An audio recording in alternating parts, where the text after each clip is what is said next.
So let us begin with the invocation.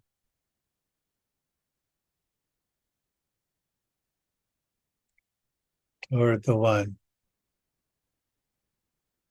the perfection of love, harmony, and beauty, the only being, united with all the illuminated souls, who form the embodiment of the Master, the Spirit of guidance. Bismillah ar-Rahman ar-Rahim. We begin in the name of God, who is all mercy and all compassion.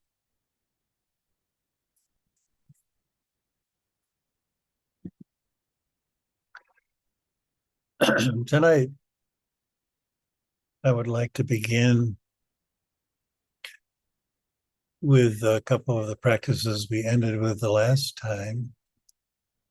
The first one is being present to our breath. It goes in and out of our nostrils, and as we're present to it, we don't have to do anything but be present to it. But as we are present to it, it shifts under the radiance of our presence.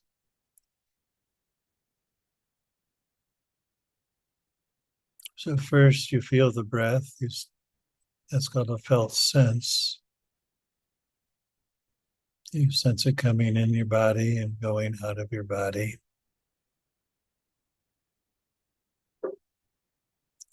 And then as you're present to it, you can have felt shifts, which would be maybe the breath becomes slower or longer.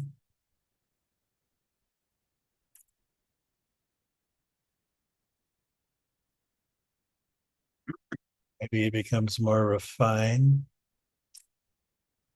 as it jettisons whatever's heavy within it. This is a self-clarification of the breath.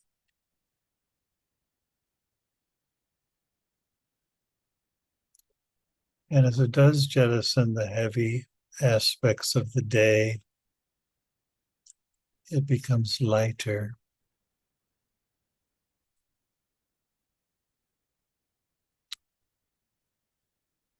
Lighter both in weight, but also lighter in radiance.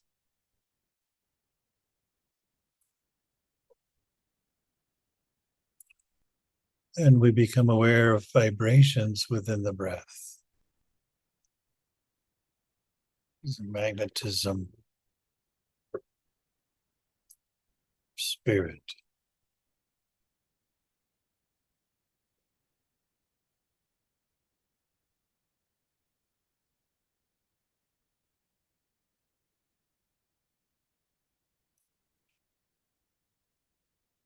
And to further this emptying ourselves of the day, we put on the swing of the breath the word latif, divine attribute of refinement and kindness. You don't change your breath, you just when you breathe in, you think latif. When your breath goes out, you think latif.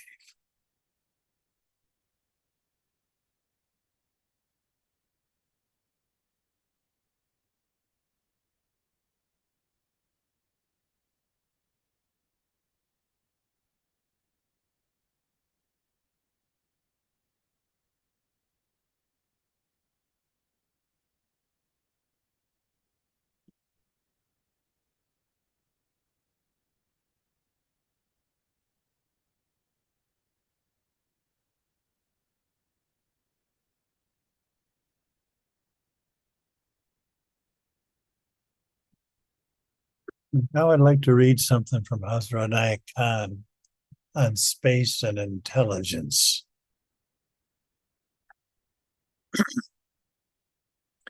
When substance absorbs life from space, the space opens up within that substance. For instance, trees and plants absorb more from space than rocks, and animals absorb still more from space than do trees and plants. Man absorbs the most spirit from space and therefore represents both matter and spirit.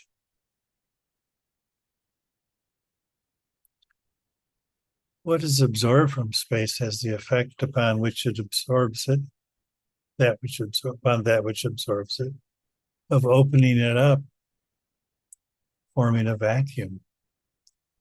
That's why the stone, which has very little vacuum, appears to be lifeless. Plant life shows some sign of life because it absorbs more from space. In the atoms of plant life, there is an opening, for by absorbing all that it can absorb from space, the plant opens within itself a space to accommodate also the spirit that it absorbs. We see further development of the same phenomena in animal life, which through breathing absorbs more of the spirit which is in space, and therefore becomes more intelligent. This shows that although intelligence manifests through living beings, yet it is absorbed from space. We only know intelligence is something that belongs to man, to the mind, or to the heart. But whence is intelligence attracted? It's attracted from space. We recognize intelligence in its manifestation, but we do not know it in its essence. In its essence, it's all pervading. And that is why philosophically minded people have called God omniscient.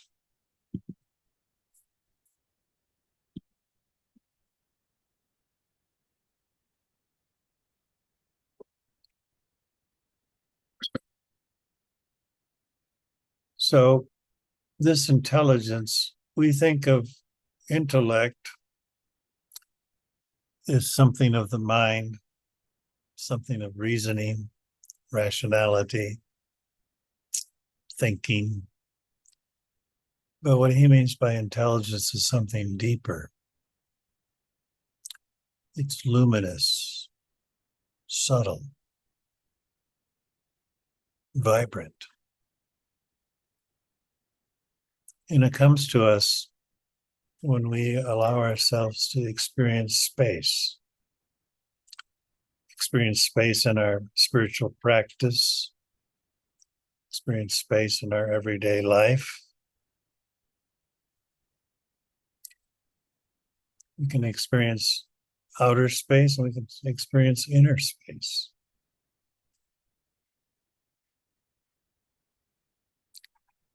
One of the things that happens to all human beings as they get age, and many of us fall in that bucket, is that ether becomes more predominant within us, and ether creates space. So, for example, our bones have more space as we get older, but that is why they might break more easily. Our mind has more space as we get older, and that may be why we have a hard time finding our thoughts. So it's natural that as we grow and age, we begin to be absorbed in space more and more. But we can be absorbed in space at any age. We normally think of it in the ways that I've just put it as something that's deleterious to the substance of our bones or the substance of our mind, but it isn't necessarily so, although it does have its problems. But it is one thing that allows us to experience an intelligence that's always there within that space. We're going to do a practice now. And the first practice we're going to do is entering the boundless space of the heart. So again, look at our breath. And we cast this luminous, vibrant, spirit-filled breath on Latifa Syria in the center of our chest. And as we do that, we breathe in and we massage that center. And at first, you may not experience the center itself, but eventually you might have an imagination, almost notion. Oh, this over here, this little spot, that must be it. And you breathe on it. On the in breath and on the out breath. And the ancient ones liken this to breathing on the ember of the heart. And we know that when we breathe on an ember, it warms up.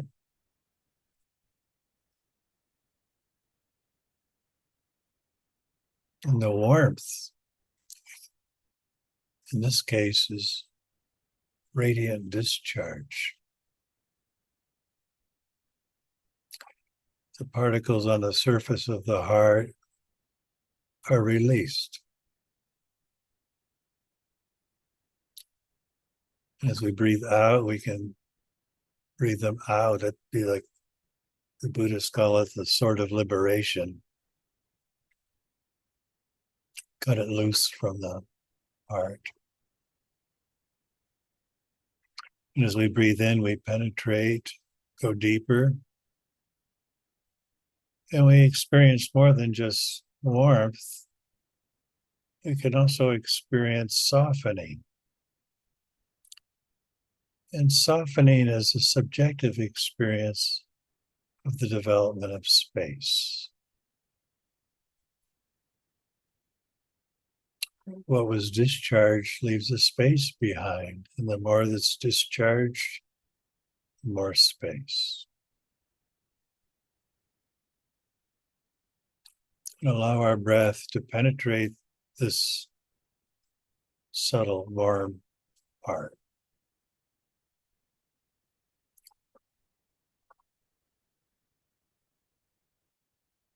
And as we exhale, release ever more fully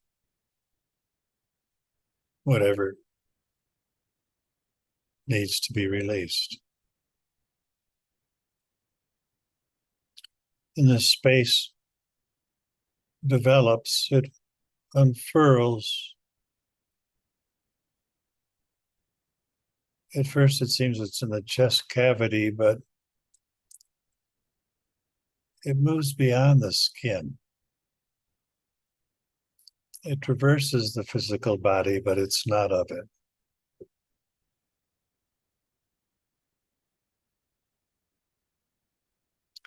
It traverses time and space, but it's not of it either.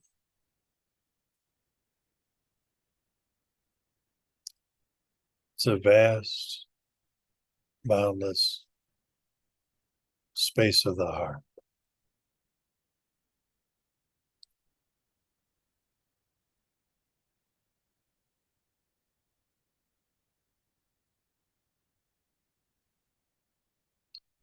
And it's filled with a lightness of being.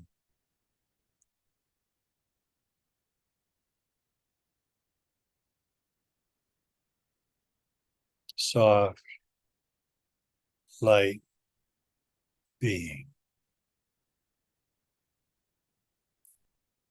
And we remember the words of Jesus when he said, Come to me, all you who labor and travail not, for my burden is light.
Now we're going to do another practice,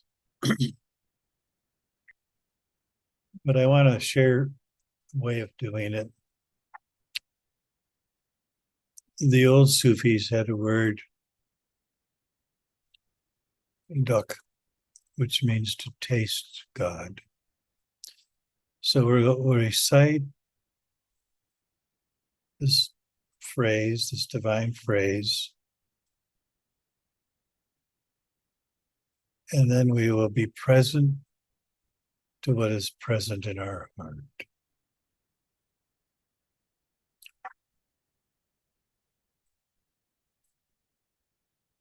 Allow it to speak to us.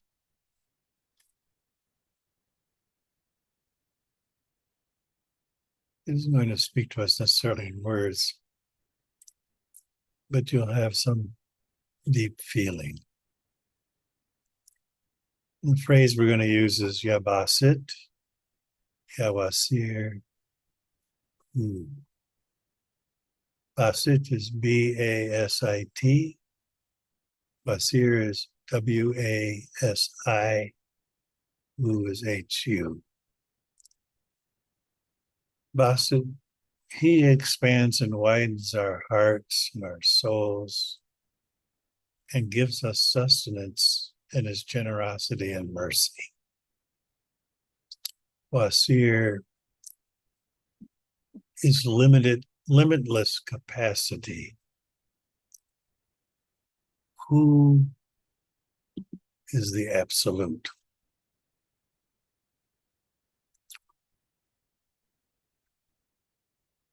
So we're working on space, but using these qualities within it.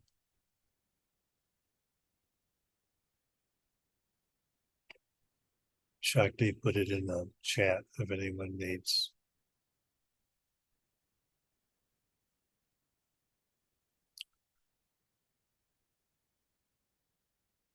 So I'll say, Ya Basit, Ya Wazir.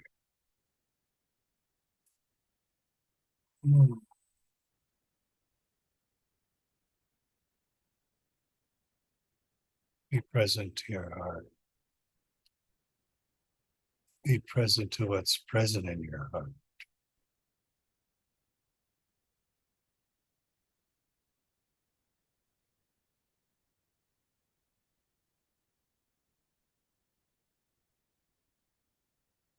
Again, Ya Basit, Ya Wazir.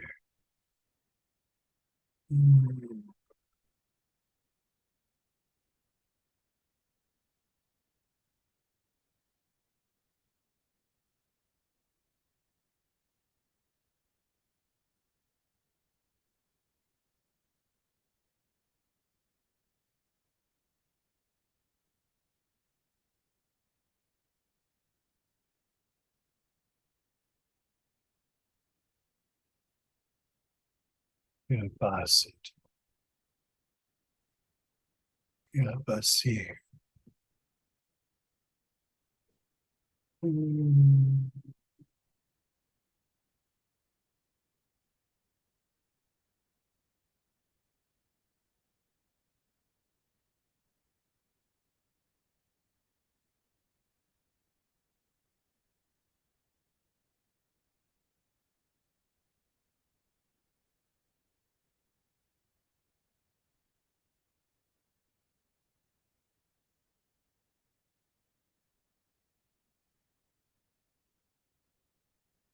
Basit. Basir.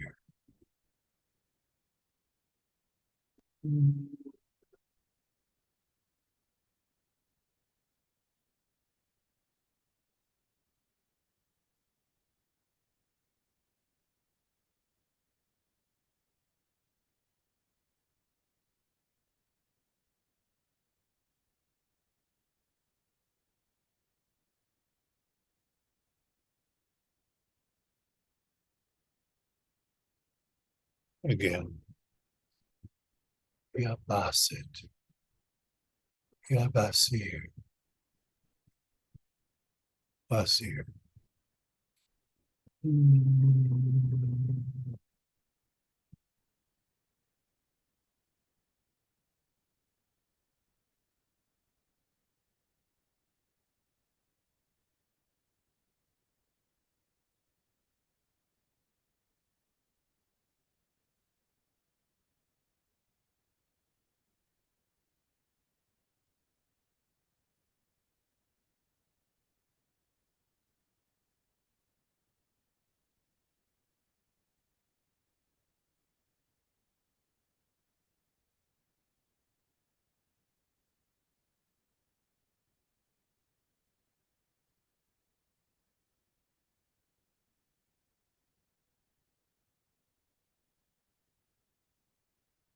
Basit.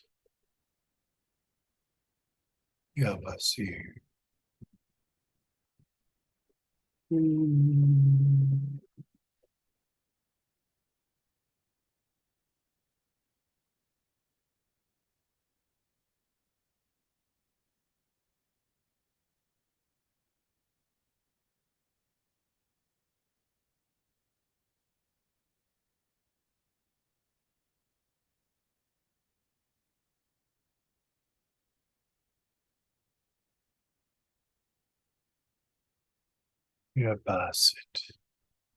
Wazir.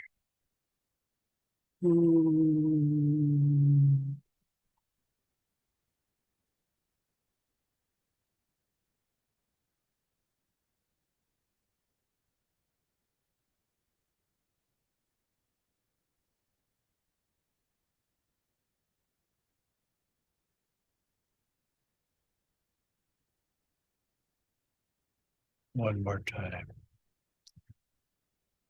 Basit. Wazir.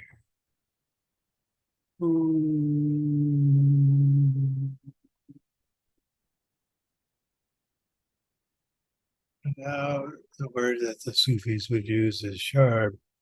Drink the divine. Allow that which is present in your heart to penetrate and deeply inform your being.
Amen.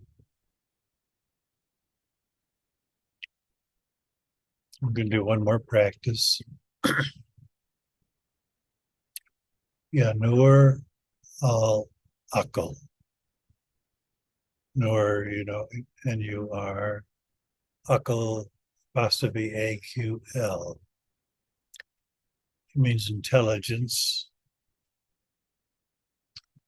The light of intelligence that connects one to God.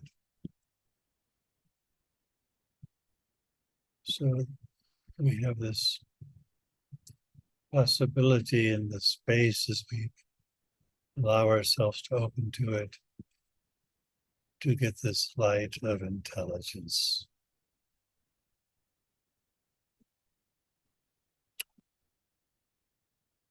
And again, Shakti put it in the chat.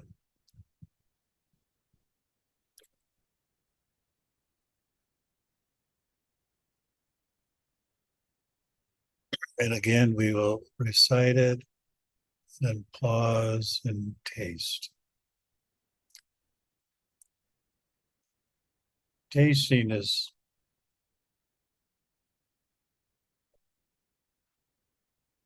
just like tasting a fine wine. You take a sip,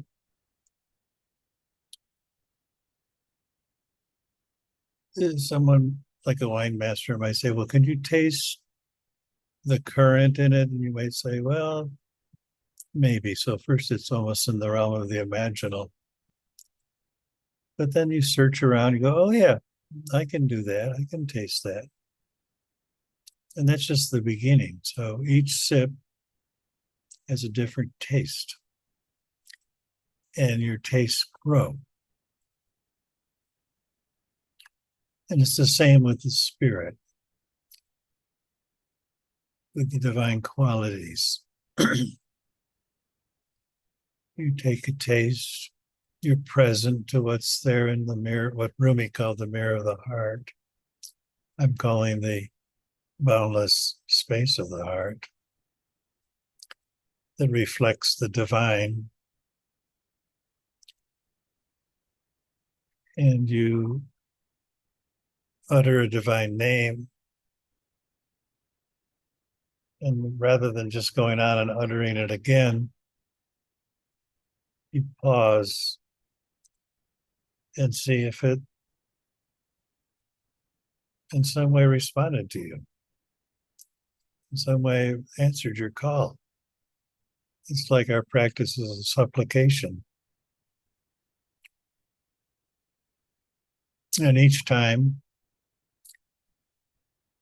you pause, it's not the same as the first pause, just like the second taste of wine is not like the first. And so it goes from taste to taste. And in this case, this particular practice, it's a practice that not only allows us to experience something of the divine intelligence, but because it's the divine intelligence, it connects us to God, it connects us to the divine. And ultimately, it guides us. Now we're moving into what's called the spirit of guidance, what Inayat called the spirit of guidance, or this light that constantly cometh from within. I would say it constantly cometh from within as long as there's space for it to come. And our life is so filled with stuff, problems, situations, anxieties, hopes and dreams, that we have to remind ourselves to allow space to develop within us, within our heart. And then we have to allow ourselves to recognize the light that's within that space. And as an icon would say, recognize that that's the light of divine intelligence. So, Ya Nur al Akal.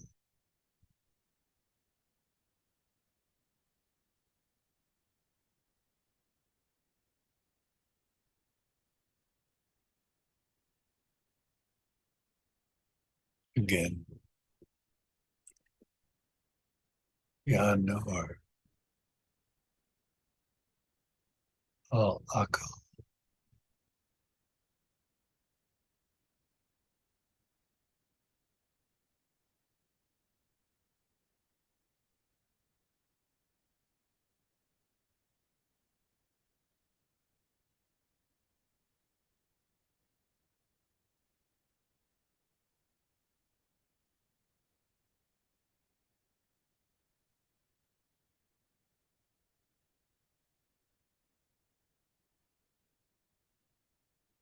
Again,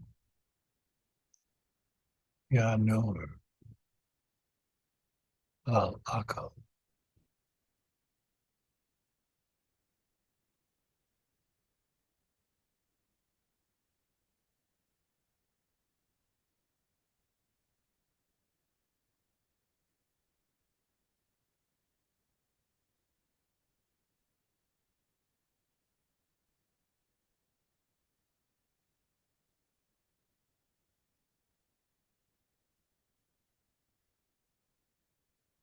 Ya Nur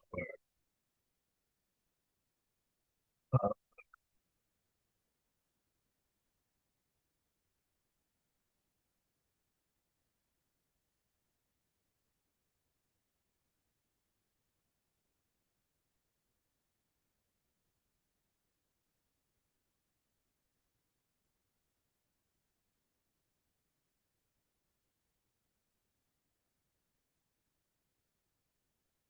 Ya Nur al Akal.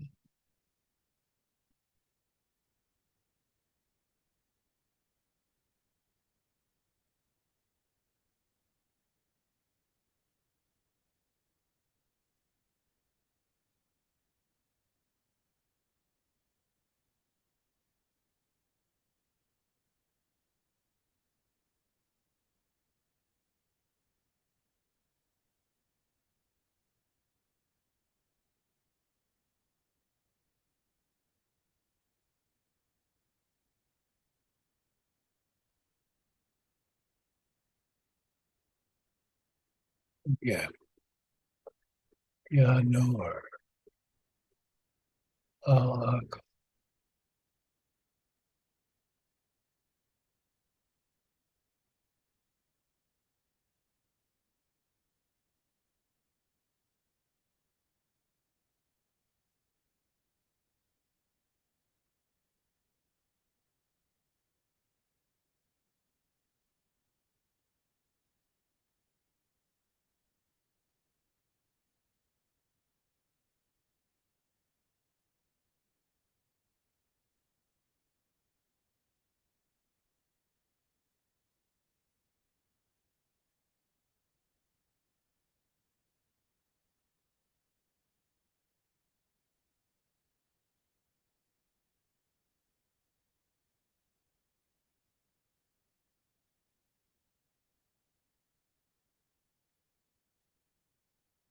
Again, Ya Nur al Akal.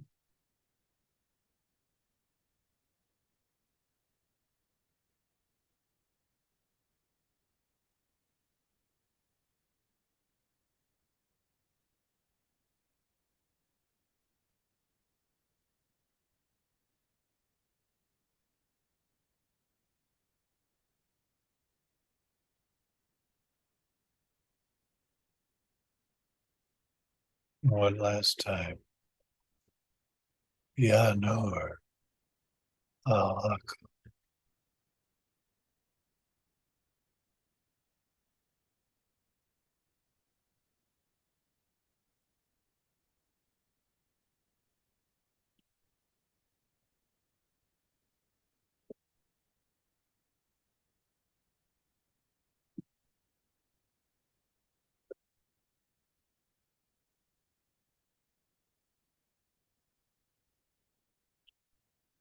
Allow that which is present in the space of the heart to deeply penetrate and inform your being.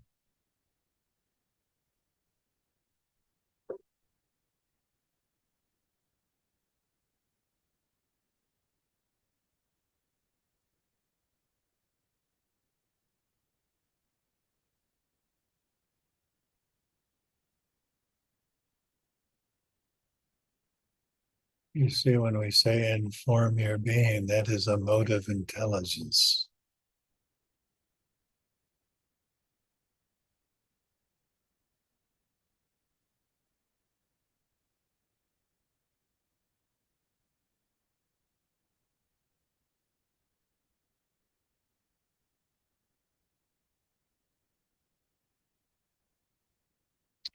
It's also a mode of spirit because you can see that it quickens us in some way, makes us more alive, makes life more beautiful.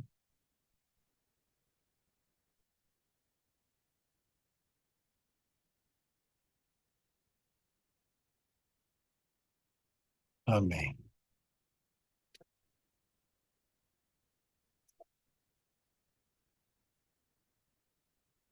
So now it's time for what I call Sobet, which is to hear from you about this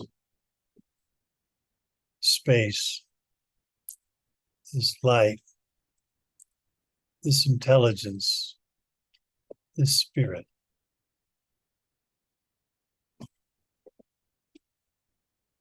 What do you think?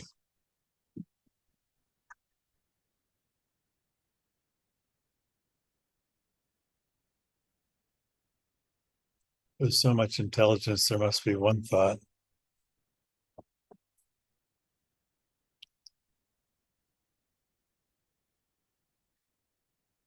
Well, I would like to share that I can't, who's that? this is Shakti. Oh, Shakti, you want to share? Okay. Yeah, one second. Can you see me? Yeah. Yeah, I see you. Yeah. Okay. But in the future, So other people could just raise their hand, the yellow hand or their hand. absolutely raise your hand or unmute. Um, so I feel so connected here to this. Right now I'm near the ocean and it's been a very busy time in my life.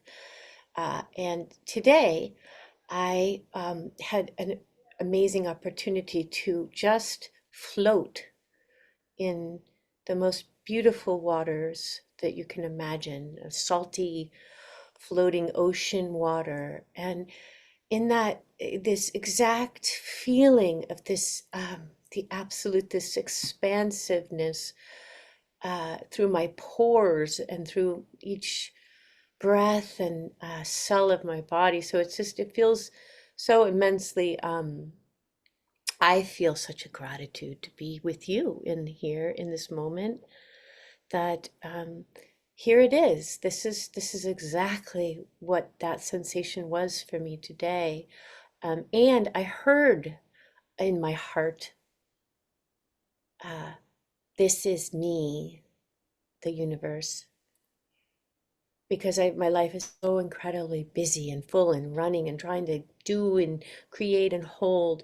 And I was floating in a salty, warm bath of the ocean. And I heard this whisper in my heart, this is me. So thank you. I'm so grateful to be with you. Well, thank you.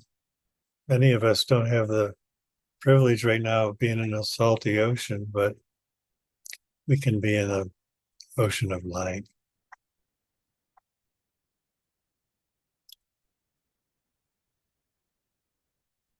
She's down in the Bahamas, by the way. So, Adi,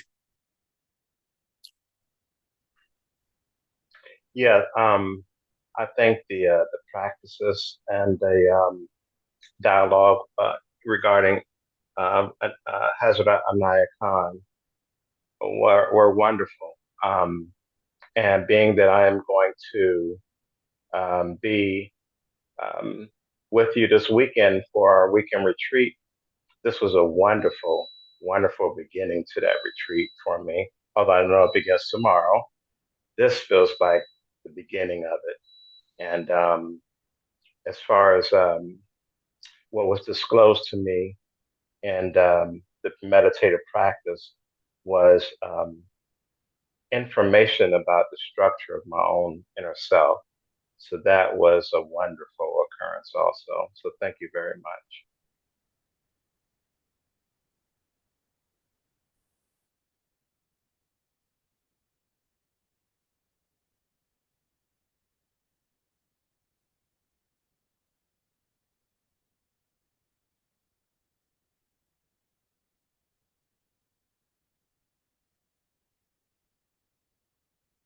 How many people? Oh, okay, Basira.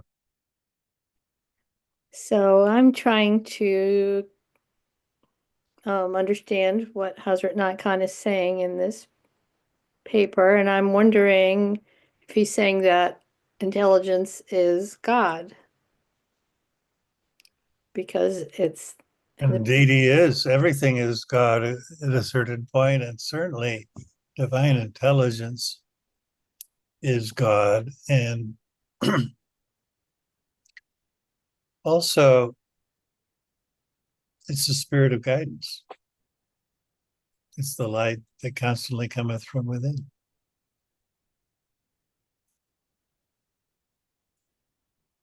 In other words, it's God teaching us.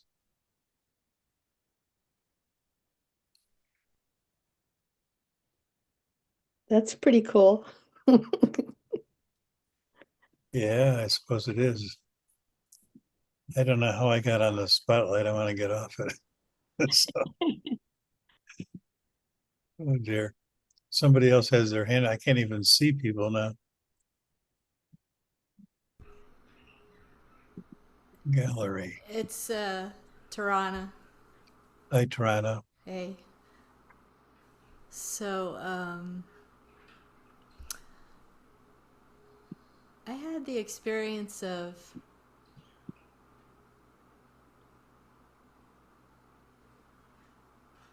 seeing how the light was reflected in a kind of a prism-like thing in my heart. But I had the thought of how Muhammad, so it goes, that he had to have things taken out to make it up to the seventh heaven or whatever. And I was like, oh no, something's got to go. But I was fascinated by it was like sacred geometry or something, like how the light was taken in and sent back out. Anyway, that's Thank you. all. Thank you. Munira. There we go.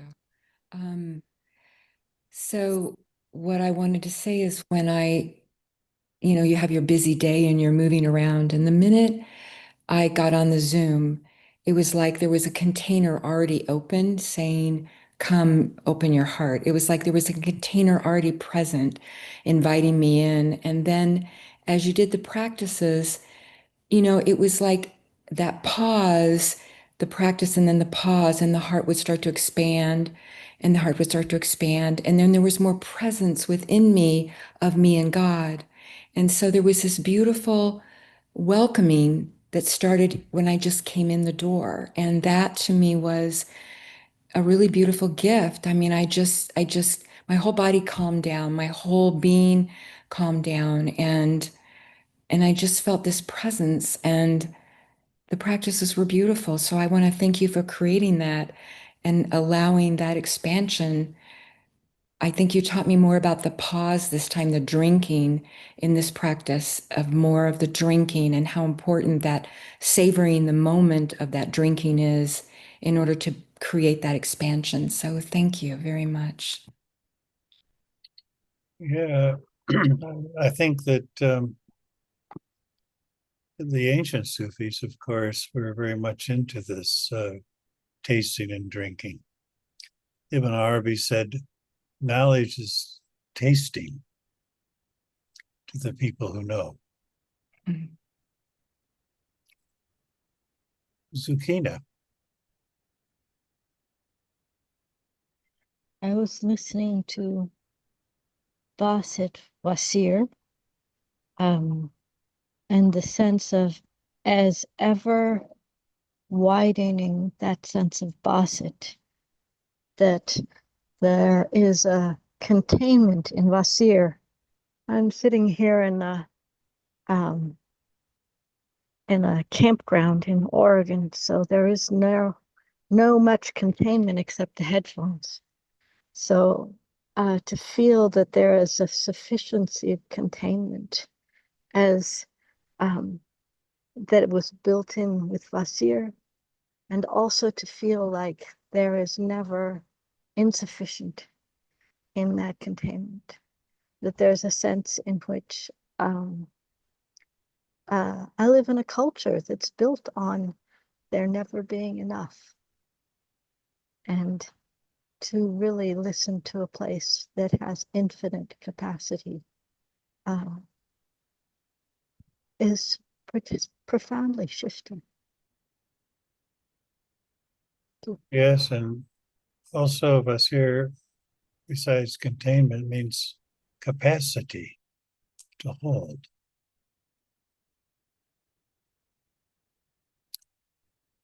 You have the capacity which can always grow,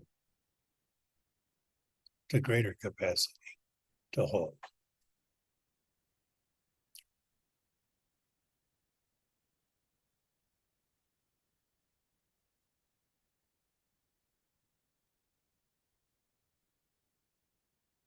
Valiant.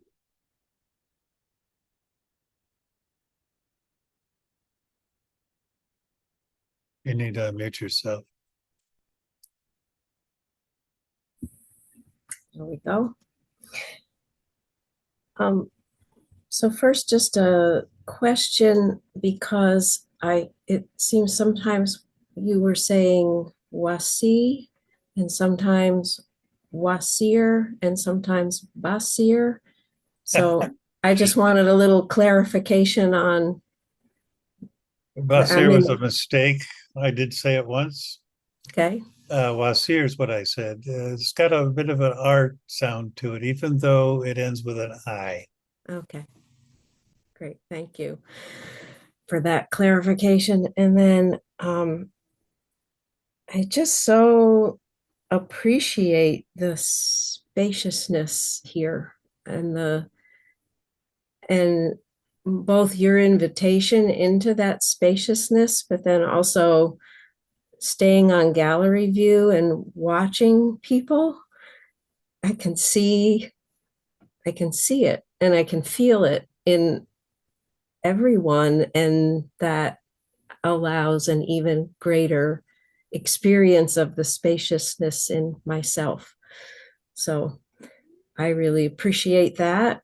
And then the other thing is I had a very deep felt sense of recognizing that I separate intelligence. I think of that as being in my head, my crown, or my third eye. But today I was really able to feel that intelligence in the space of my heart. Really, I didn't even realize that I was doing that separation, but until it dissolved. And it's like, oh. And even there, Inayat said, beyond the mind and the heart, in the space itself, is that intelligence.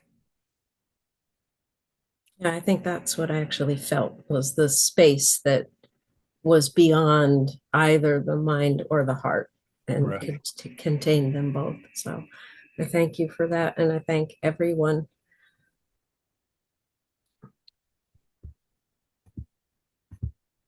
Thank you.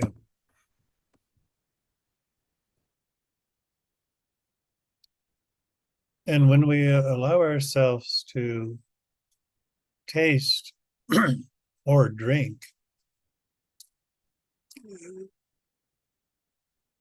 a mode of information is passed on to us. And it shows that there's an intelligence within that space conveying that information.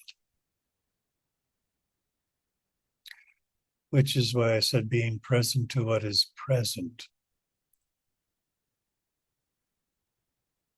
So that's two presences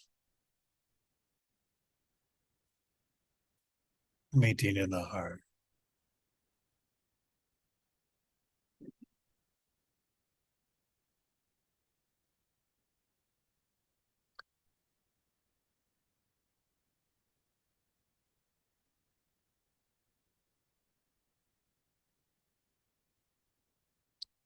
I find this to be a great comfort in our time. We live in a time of great turmoil, lots of questions. It's good to have a felt resource inside that can keep us buoyant and free.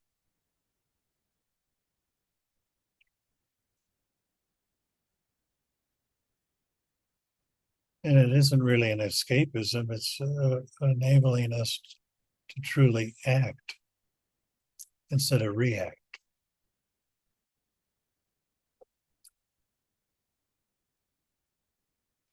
Because action comes from a space of freedom.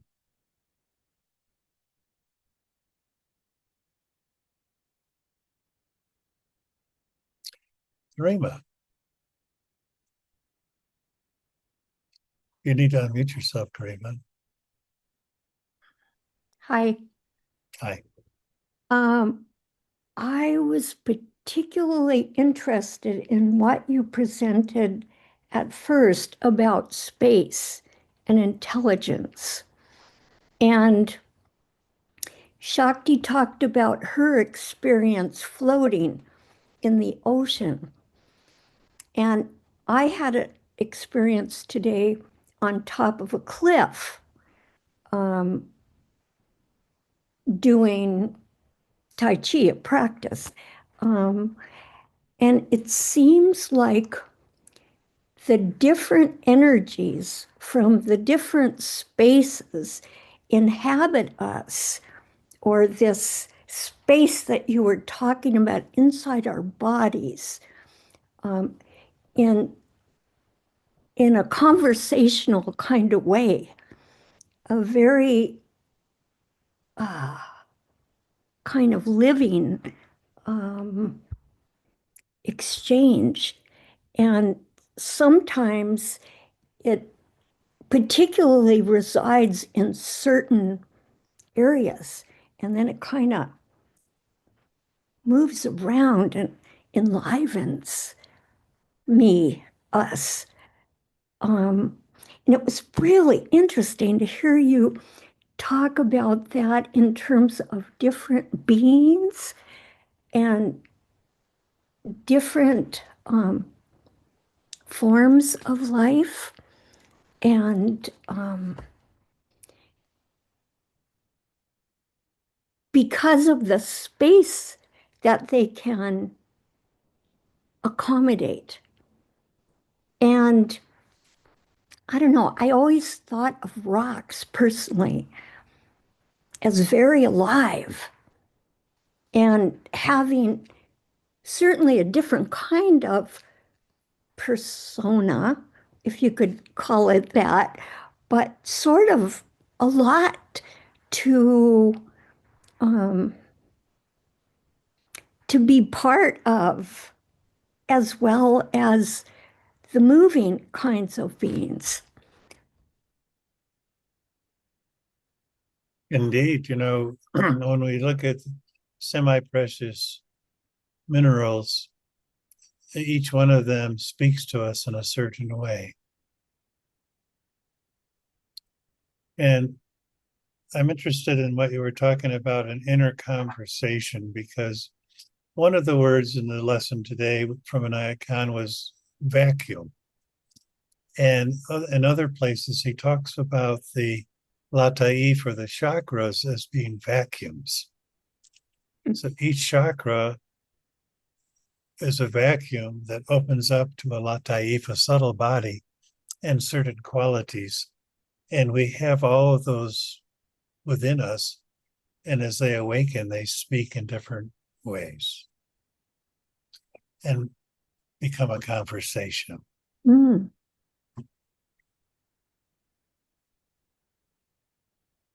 Well, yes, I certainly agree with that because I don't perceive a vacuum personally.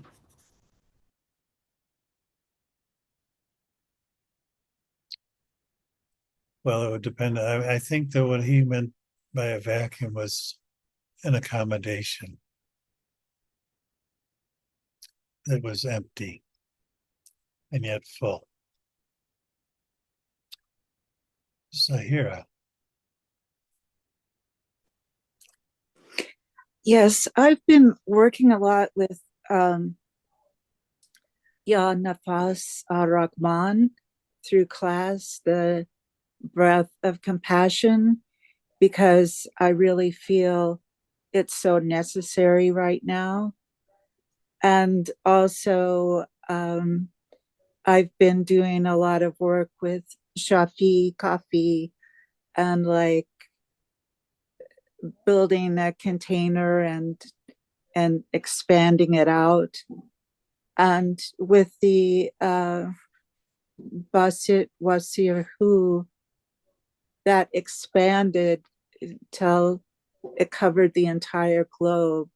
And I could just feel it expanding and in a blessing. That was really wonderful.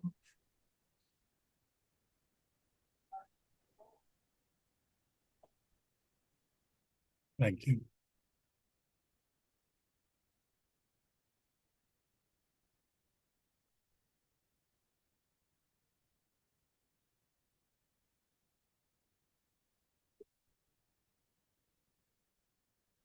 Basira, you need to unmute yourself, Basira. Thanks. I'm wondering if intelligence in this sense is the same thing as what we think of as consciousness. Meaning then consciousness is all pervading, right? And it exists in beings depending on their capacity to accommodate it. Or am I mistaking the meaning of consciousness? Well, consciousness is to be aware.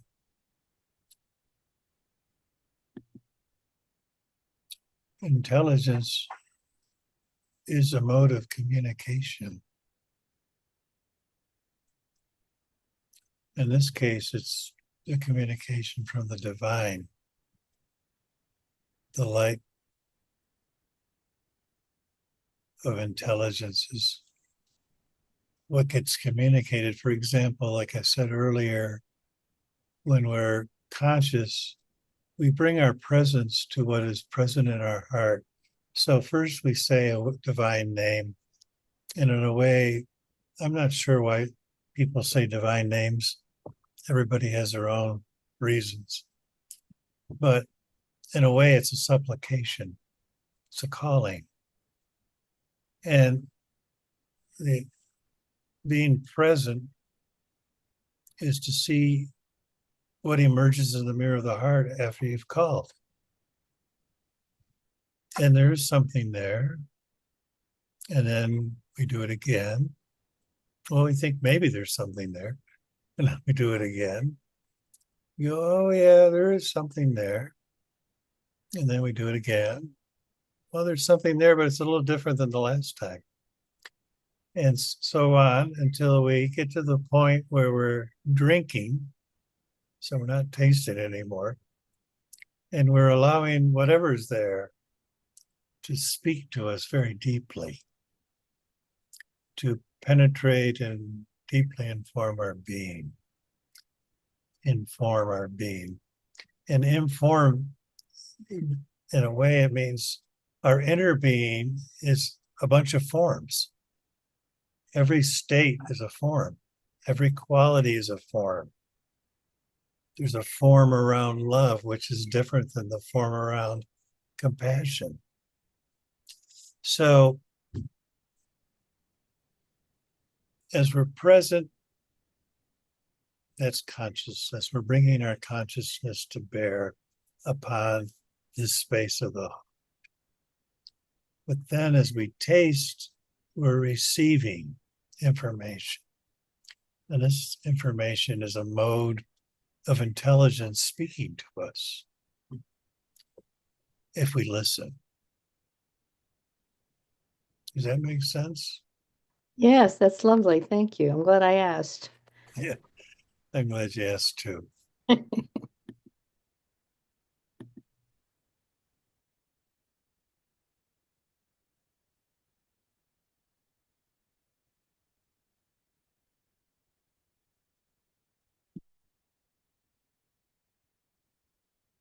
Is there anything else that we need to say tonight or ask? Okay. Let's end with Tatum.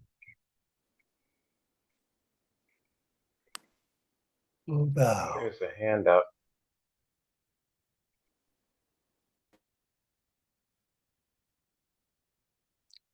The Lord of heaven and earth, open our hearts that we may hear your voice, which constantly cometh from within. Disclose to us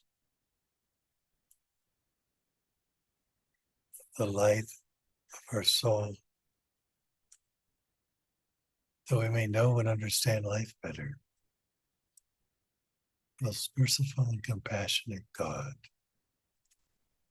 give us thy great goodness. Teach us thy loving forgiveness. Raise us above the differences and distinctions which divide us, and unite us all in thy perfect being. Amen.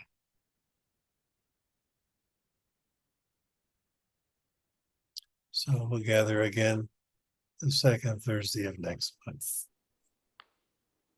God bless.